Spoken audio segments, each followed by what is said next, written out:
Good morning, everyone. Good morning. It's really lovely to be here with you and to have this time to practice together. It's a very special time of my week, and I'm very grateful for it. Very grateful for your commitment to gather and be sangha to one another. And very grateful that I can be here with you as well. So good morning, Isa and Anne and Joan and Marcus, Miriam, Jane, Louise, Joan, Patricia, Bibiana, Sophie, and Ludmilla and Cynthia, Nicole, Gail, Oleg. Yeah. Just very Marilyn, Robin, Jim. Yeah, so thank you all for arriving and being here. I'd like to continue this week a little bit exploring the Brahma Viharas, and it was a very important retreat for me that I did about a week and a half ago now with Bhikkhu Analio to explore these Brahma Viharas, and then he taught them with the awakening factors and also then as a stepping stone into contemplations on emptiness, and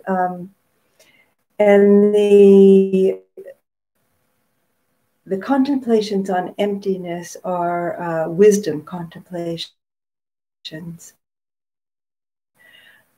and the which, although not in themselves actually leading to liberation, to awakening, they are liberating.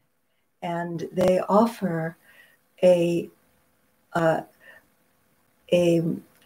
of an entryway, a way of experiencing a kind of liberation, which is a temporary liberation. And in that temporary liberation, we can experience possibilities of heart and mind and being that are very expanded, and they're really preparing the ground for us to become free, to become free of suffering, to become free of delusion, to become free of the fetters and the ways of experience causing suffering for ourselves and for others. So they're very, very wholesome, and they improve our lives in our daily life, and they're a wonderful way of meditating. I've been working with them a lot myself in my practice and in my daily life. So I'm just seeing if anybody said anything. I'm just looking at the live chat. Marie's, nice to see you here as well. So I'd like to move into the guided meditation, and then perhaps afterwards we'll have some time for a bit of Q&A or sharing, reflecting on experience. And today I would like to begin with metta and then move into karuna, compassion, and using the same approach that I used last time. And for those who were not here last week, the way Bhikkhu Analio is teaching the Brahma Viharas, these boundless qualities of heart and mind. What are translated Brahma Viharas is more literally translated as a divine abode. So it's a way of dwelling, a way of being that is heavenly, and so it's the heavenly abodes are not awakened abodes, yet they are abodes which are free from suffering, and so we can live in this, we can live from this, and move from this quality of being, which is wholesome and free from suffering, and free from the fetters that bind us to habits of delusion. So let's begin by taking our seat. Taking our seat means that we've arrived at this place and time, joining together through space, through time, with the sangha that we're a part of, and we make a commitment to be fully here. So we can just say, let's just put aside for now the preoccupations of our daily lives, the perhaps the anxiety and concerns about things that are going on in the world.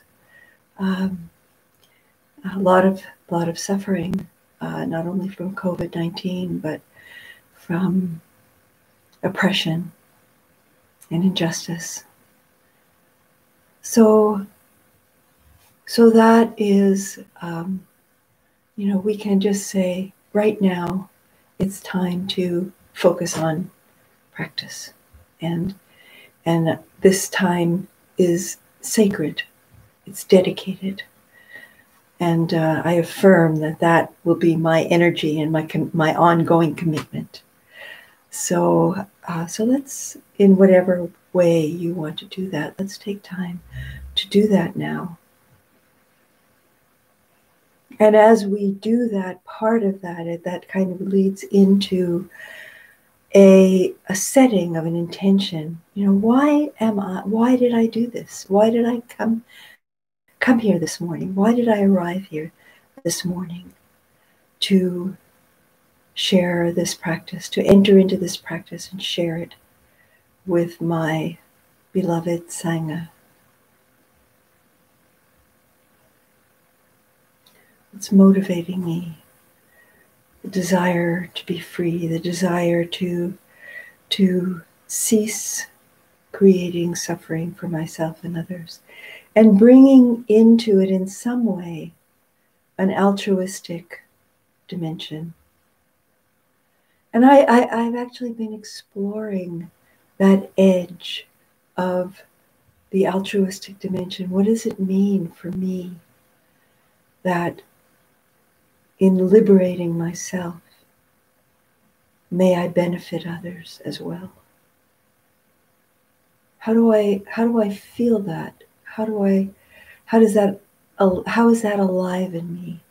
And it can change. It can change over time.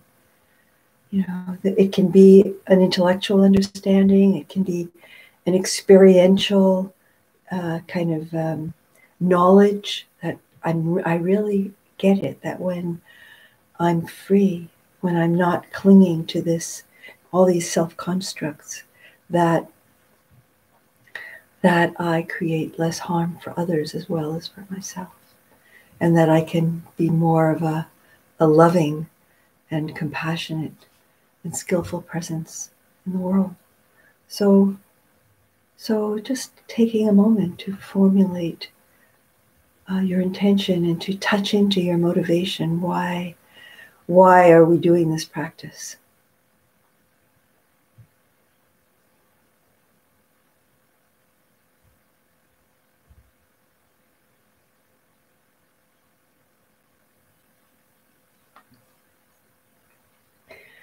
And taking a posture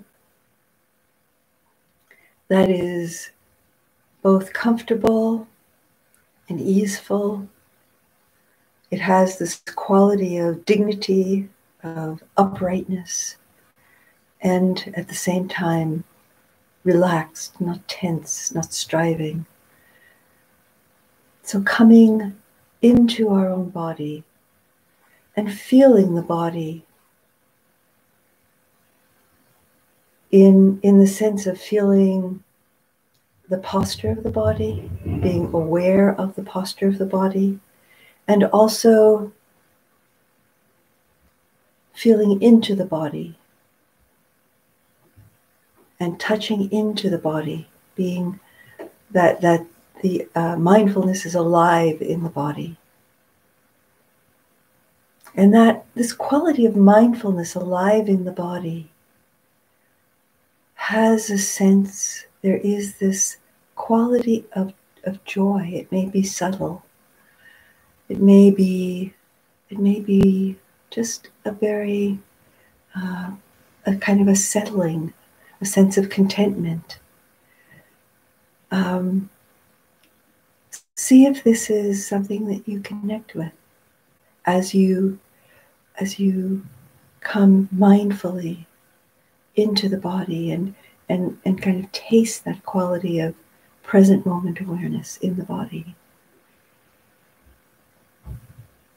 And the joy or contentment, like just the simplicity of this moment, of being fully in this moment and not leaning into the next or clinging to the last. Just the simplicity of this moment, of fully accepting and arriving in this moment. This quality of joy in that helps the mind also to settle, because we know, okay, here we are. And in this moment, there's nothing more I need, just to be here.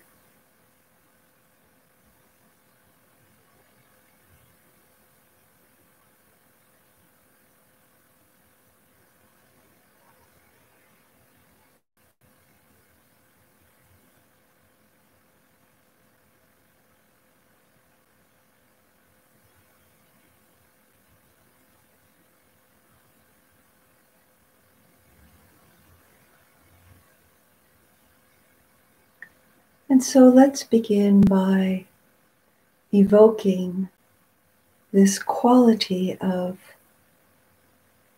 kindness, goodwill, benevolence, of friendship.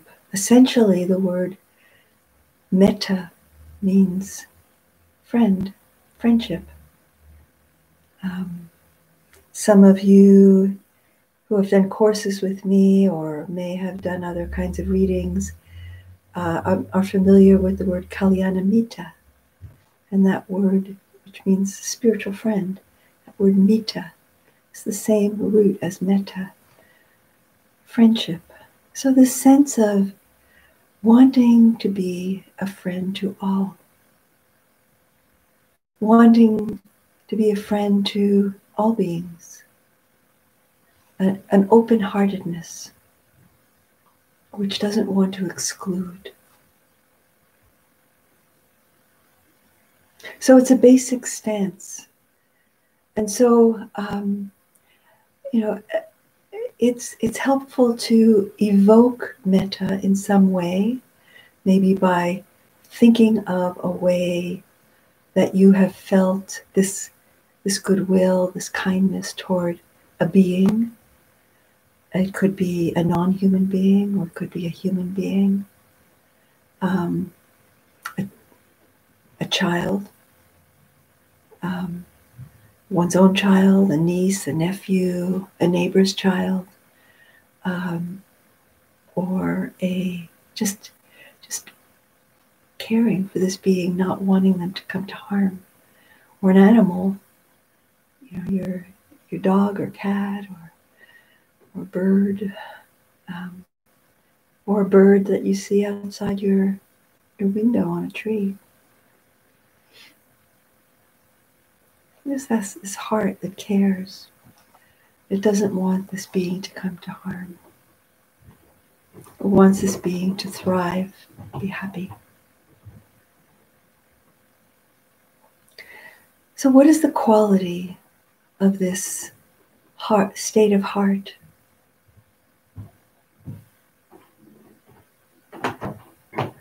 And touching into that, allowing that to live in you, to be alive in you.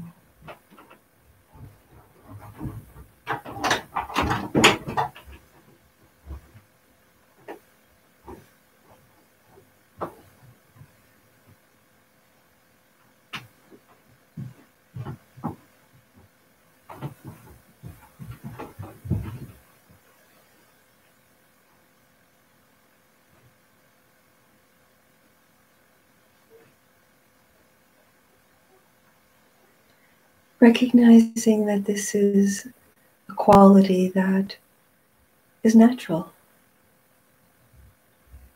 It's natural to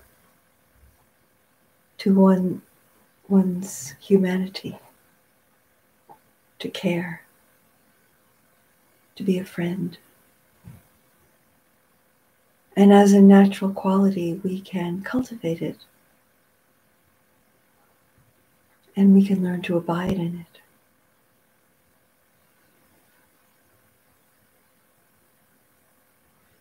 So just as you evoke this quality of heart and notice, in a way, taste it in your interiority. And experience the beauty of it.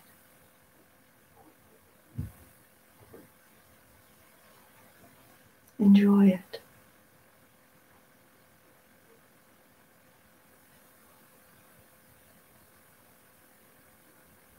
And if thoughts arise, such as, but I don't feel this friendship for such and so, or something else arises, such as fear, ill will, or resentment, or judgment. Well, we can greet that with goodwill and benevolence as well. But just extend that benevolence to whatever arises that may not be metta. And just continue for a minute in silence, just kind of allowing that quality of heart and mind to arouse and to feel it in the whole body. So you may feel it in the heart and allow it to extend in the whole body. And also extending beyond the body. So radiating outwards.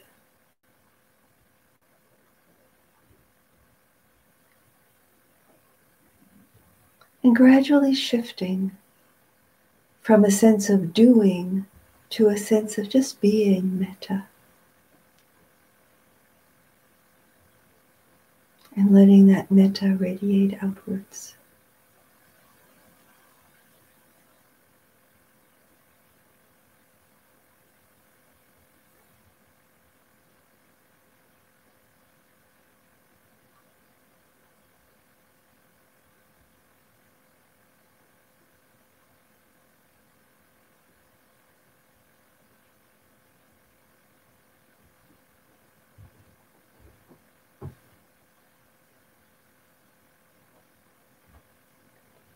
So to perhaps assist in that radiating and bring it to a more thorough and comprehensive quality, that we can imagine that there are like very light curtains and very gently opening to the front and allowing that metta to radiate to the front. And it's not that we're trying to get the metta to radiate as far as possible. It's because boundless means, another way of translating it is immeasurable. So we're not trying to radiate it. We're not trying to make it as intense as possible. We're just being it, and we're enjoying it and allowing it and giving attention to it and cultivating it. Not even cultivating is even perhaps at this point too active. Just radiating it and being that radiation of metta, of goodwill, kindness.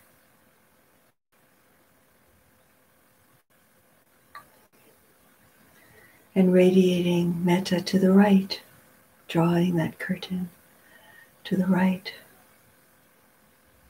and radiating metta to all beings in the right who happen to be in that direction. And behind, pulling the curtain from behind us, gently allowing that metta to radiate behind. And to the left, and above and below. Boundless metta.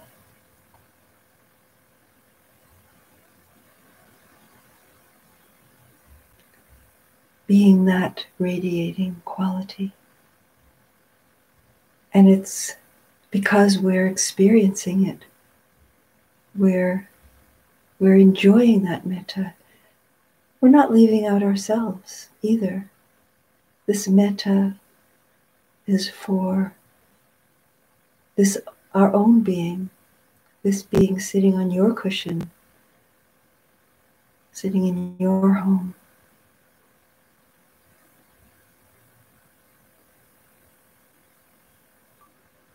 Boundless metta in all directions, within and all around.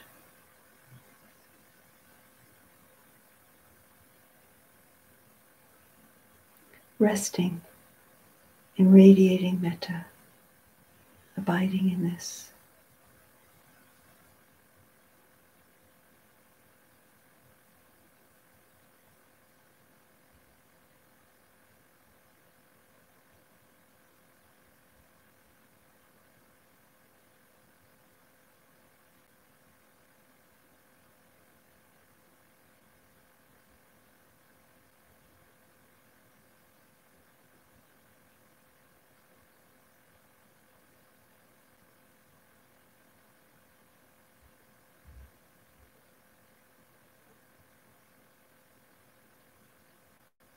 The mind wanders with that same goodwill and friendship. Just begin again, reconnect with metta. And if your mind has wandered very far away, then you might begin again with evoking metta. But if it's just for a few seconds, or notice it, just come back to radiating metta.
So now I'd like to invite you to move on with me to the quality, the Brahma Vihara of compassion, karuna.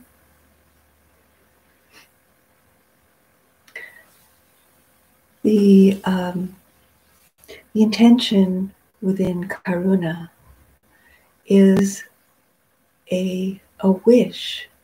That metta is the foundation, and so this quality of metta, friendship, that we wish that those beings, all beings,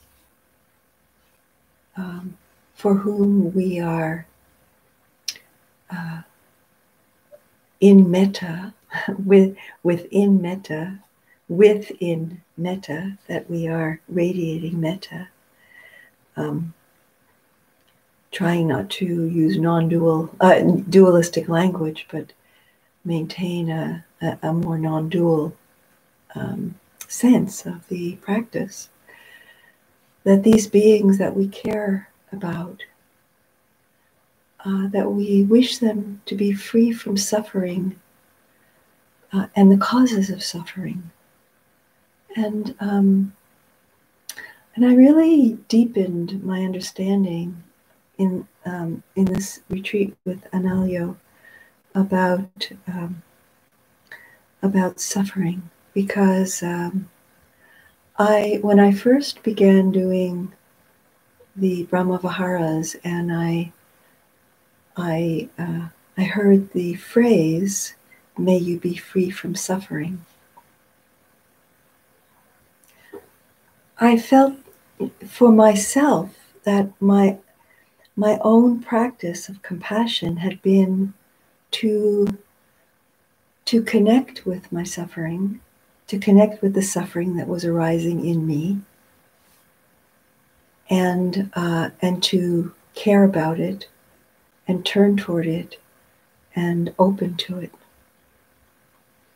and allow it, and bring compassion to it in that way, to recognize the causes of suffering, to recognize that the causes of suffering within myself were clinging and wanting things to be different than how they are. And somehow I didn't really fully understand, how can I bring that to another, because I can't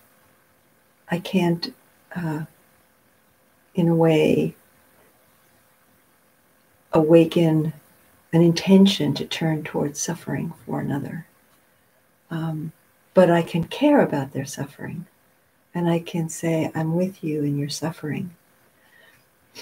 And so that was how I practiced, mostly, that just that connection of suffering. And there was this quality, as I did this practice, of a quivering of the heart, and a kind of a sharing a bit, just in a very minute way, perhaps, in a just in the tone of sorrow.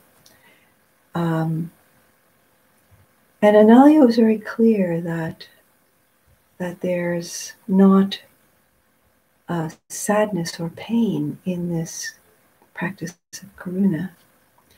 There's actually this intention, this joyful wish that one be free from suffering. And he brought into it the Tibetan phrasing. In the Tibetan tradition, they will often say, "May you be free from suffering and the causes of suffering," which of course are greed, hatred, and delusion. So, and it's not necessarily pointing that to the person who's suffering, that you are suffering greed, hatred, and delusion. But the way I understand it, that greed, hatred, and delusion, it's not just personal. There's societal, there's frameworks, social constructions, as well as personal constructions of greed, hatred, and delusion that cause suffering for ourselves and others. And so the way I feel this practice now in my own cultivation is that it's a kind of a bridge. I experience it as a bridge from suffering to metta. That it's a bridge from suffering to metta, and also the other Brahma Viharas of joy and equanimity. That in that turning toward, I'm creating. I think the connection might, because I got a little flash message, but I'll just repeat the last sentence. That in that connecting with compassion to the suffering, I'm creating a sense of bridge. I'm offering myself as a bridge from suffering to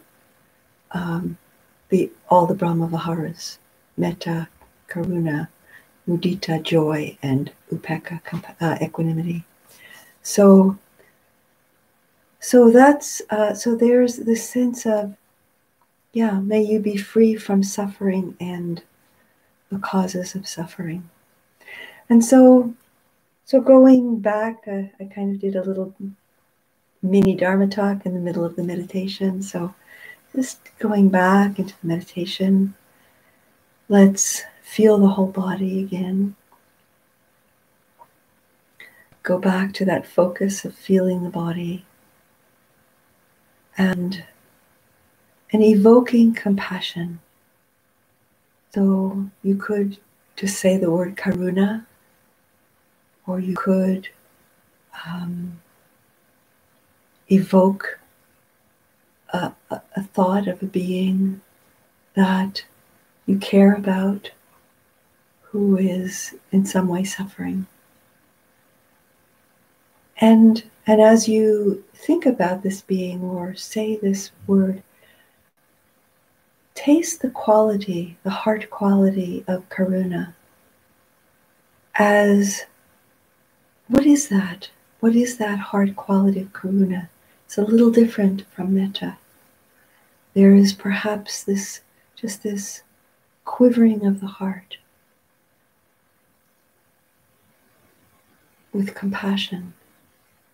And yet it's not getting lost in anxiety or worry or regret about the suffering. It's not getting drawn into sharing the suffering.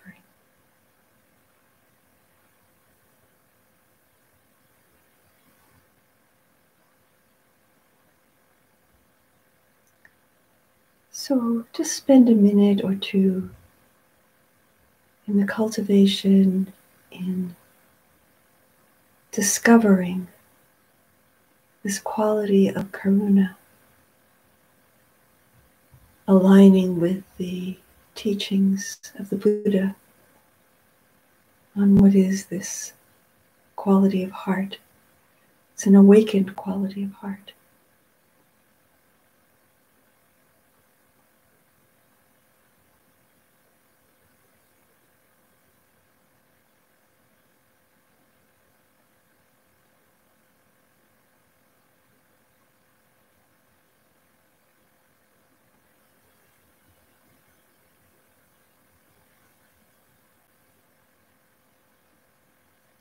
And you could say a phrase.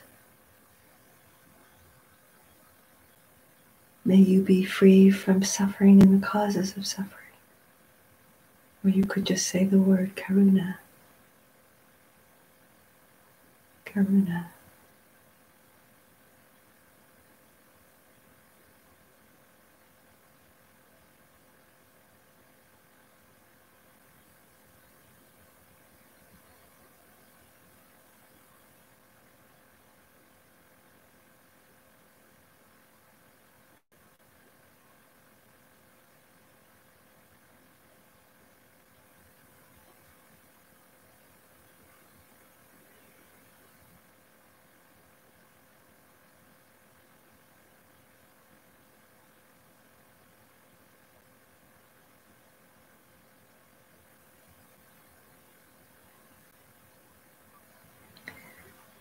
And in the same way, shifting from doing karuna to being karuna.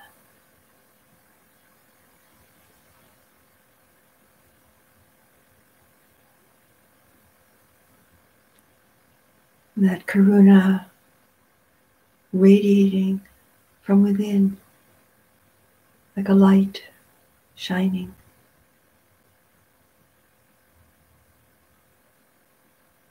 And gently drawing back the curtain to allow karuna to radiate to all beings who are in front, who are on the right, who are behind, on the left, above and below. Boundless karuna. Suffused with and radiating karuna in all directions, not concerning yourself with how far it goes. And if a thought arises, oh no, not karuna for this one, just meet that with karuna.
Karuna, boundless karuna.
So as we bring the practice to a conclusion, we can dedicate this practice to the benefit of others. And I invite you to bring to mind any beings that you know or you know of that you would like to dedicate this practice to.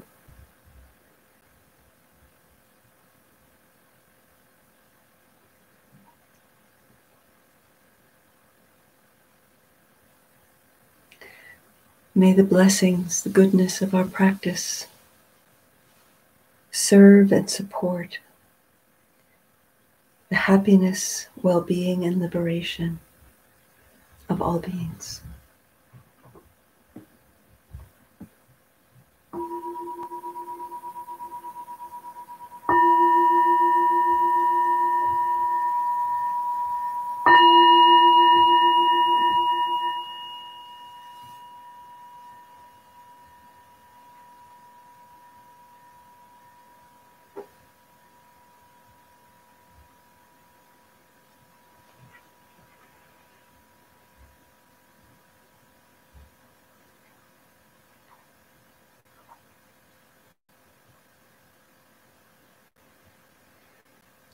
So thank you for your practice. I'd like to invite any comments that you may have, any reflections on your experience, or any questions that you may want to bring up. And and maybe I could say a few more words about the practice as you know, I wait to see if something appears on the live chat. So I mentioned in the beginning that these practices are not seen as in themselves leading to a complete awakening, because there's not the insight factor into the nature of body, mind, all things. There's not the insight into emptiness. But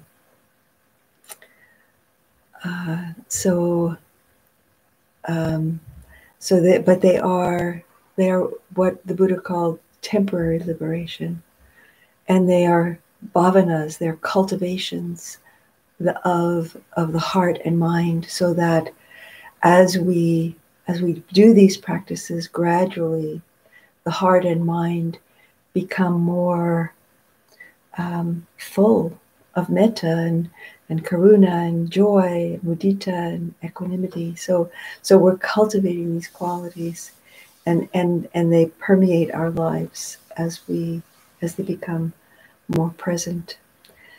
So a question about the race riots in the States, and how can we inwardly resolve the collective suffering. So I think that the question in a way is saying, you know, how can we to inwardly resolve, you know, means I want to somehow not know that suffering, or not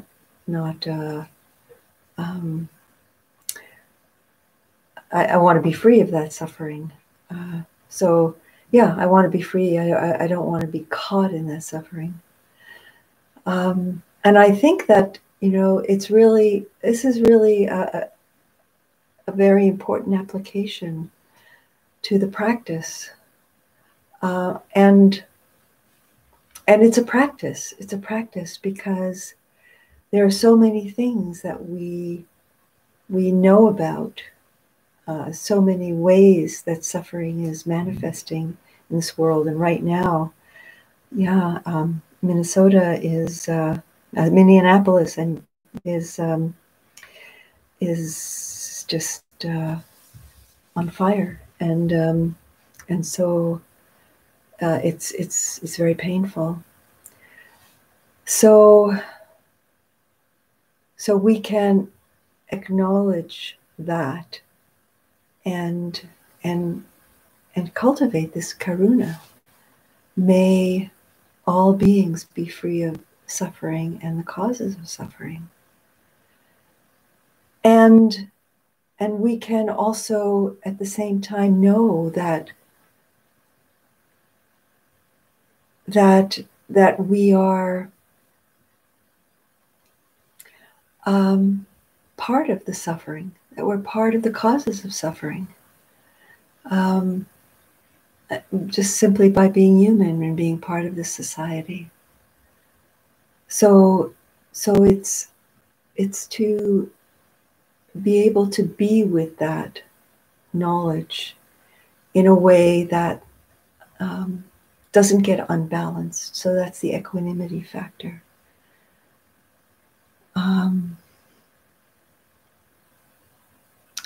Yeah. So somebody's suffering, or just Marcus, you saying that your landlords are acting in a way that is quite unjust, and you feel a lot of anger.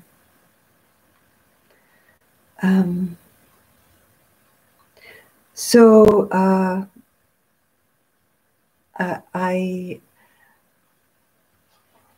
I can just say that, the anger, it's not to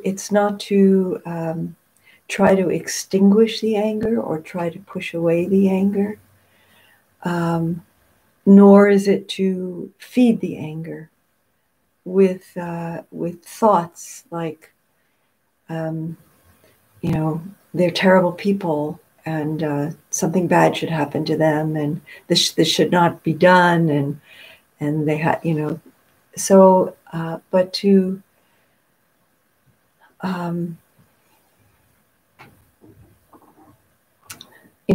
I mean, if there is some beneficial action that can be done on your part, that sometimes anger, not acting from the anger, but acting from compassion, can perhaps be an appropriate response. And if there is not anything that can be done by oneself,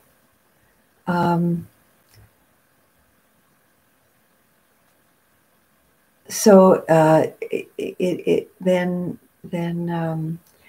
this is the practice of karuna. And somebody says, this karuna or equanimity. So it's really these heavenly abodes are, they're not kind of just different houses that we live in.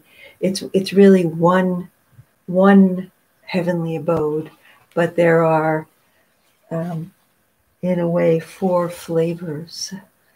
And so in karuna there is equanimity, because if there weren't equanimity in karuna, we would get pulled into just kind of feeling lost in the equanimity, in the suffering.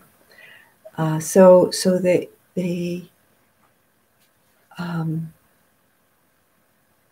they support one another. And so in seeing this action of these landlords that are being abusive, it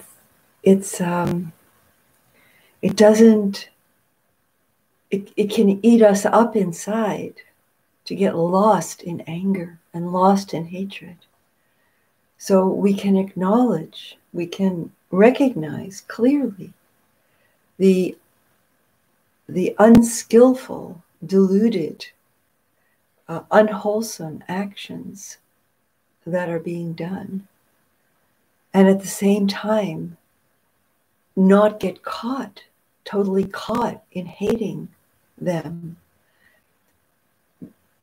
but just bring compassion and equanimity into our response. And wisdom. Is there some skillful way I can help? Can I help? Because compassion invokes that response. Can I help? Maybe there is a way, maybe there's not. So, yeah, and I want to just add at the end of this of our time together.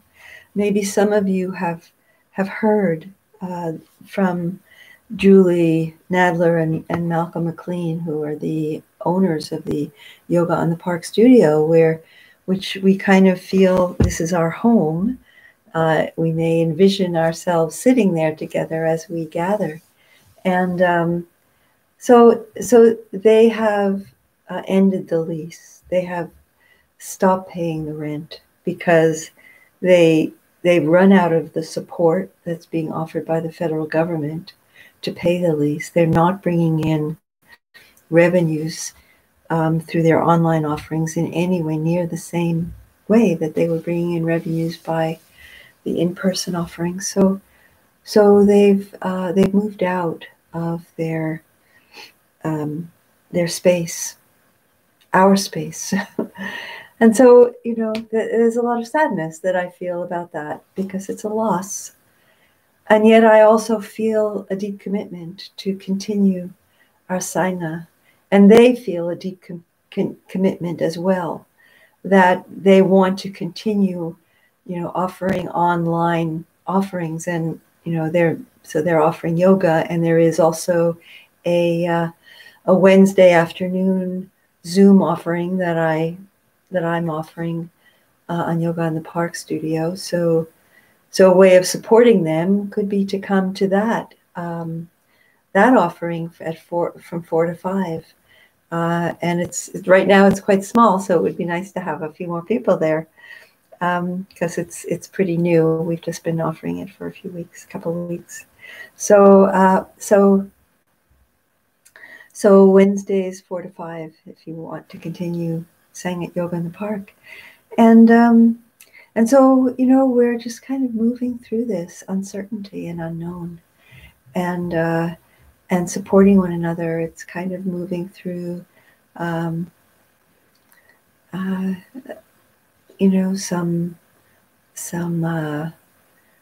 difficulty, a storm, a sense of, being in the fog or being in the night and not knowing exactly where we'll come out, so moving with faith, moving with a sense of energy and commitment, and staying together, supporting one another. So that's my commitment, and I encourage you to cultivate that as well.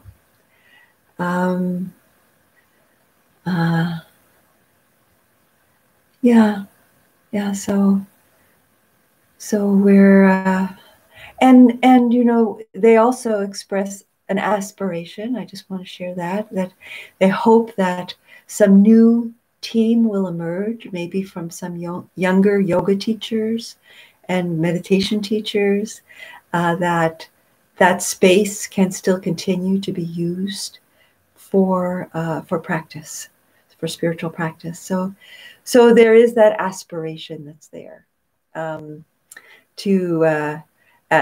to find ways to, even if not there, to find ways to meet physically when that's possible. So, and it's my aspiration as well, even if it's just renting a space somewhere, and people bring their own equipment, and we sit together, and maybe finding a way to do that outside when that becomes possible. So so I want to also just remind you about Dana and your generosity with your practice, your generosity with showing up, and your generosity with supporting True North Insight and supporting me and my teaching. So thank you for whatever, offering whatever feels appropriate for you, to sustain these teachings and to sustain the Dharma organization. And for those of you who haven't yet heard, um, uh, there will be a fundraiser for True North Insight, June 12th, 13th, 14th. Joseph Goldstein is going to be online, and there's a whole range of ticket prices, and to make it accessible, starting at $70 to all the way to $250, with a couple of increments in between that. So, and the encouragement to offer at the highest rate that you feel you can, to support True North Insight, because we are getting some federal support to keep our staff connected to the organization, and they're still working and supporting. We want to keep this organization alive, and so this fundraiser is going to really help. And Pascal and Roxanne Doe will also be teaching with Joseph. So it should be a really wonderful way of gathering together as sangha and to support True North Insight. So thank you so much, and sending love, blessings to each one of you. I so appreciate your presence on Sundays, and I wish you well. I wish you to be safe and healthy and at peace and at ease in your lives, and connected with a boundless heart of love and compassion to the world around us. Be well, my friends, and thank you, and hope to see you next week.